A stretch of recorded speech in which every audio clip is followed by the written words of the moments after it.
National ArchivesGettyWhen Donald Trump announced that he would comply with a 1992 law that ordered the release of government files about the assassination of John F. Kennedy. Believers and conspiracy theorists alike perked up their ears.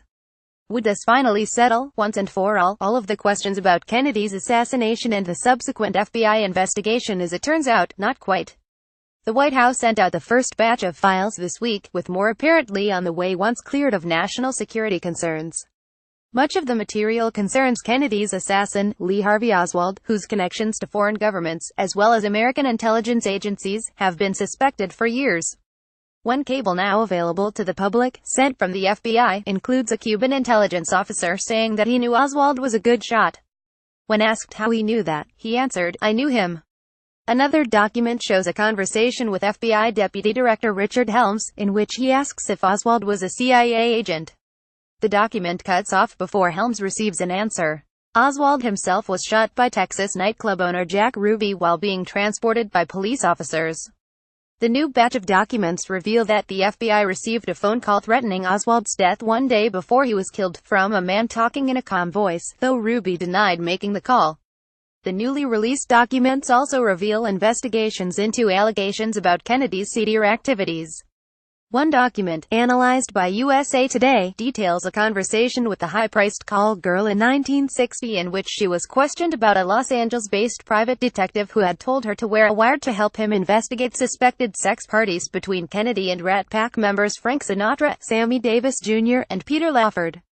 The detective, Frank Otash, intimated that he was working for a magazine and looking for any indiscreet statements Kennedy might make while making introductions, in advance of the November election.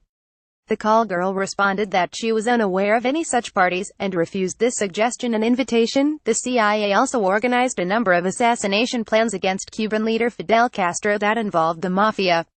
One report released this week, according to CNN, detailed a plan to speak to Sicilian mobster Sam Giancana with a proposition of paying $150,000 to hire some gunmen to go into Cuba and kill Castro. That plan was scrapped, on the grounds that it would make Giancana and other mobsters approached by the government difficult to prosecute in the future. Other plans included hiring mafia members to give Castro a poison pill. Operation Mongoose involved the CIA making plans to sabotage plane parts being shipped to Cuba. A number of revelations from the files indicate that conspiracies and rumors of them were everywhere. One memo to FBI Director J. Edgar Hoover stated that, according to our source, officials of the Communist Party of the Soviet Union believed there was some well-organized conspiracy on the part of the ultra-right in the United States to effect a coup. They seem convinced that the assassination was not the deed of one man, but that it arose out of a carefully planned campaign in which several people played a part. Even former President Richard Nixon believed that political assassinations and coups were not below the CIA, who are thought to be behind the death of South Vietnamese President Ngo Dinh Diem. According to CNBC, Trump is not happy with the level of redaction required to release the documents. Intelligence officials have pressed that names of people still living and information pertinent to ongoing investigations be censored from the documents, which Trump, after some deliberation, agreed to in order to release the files now available.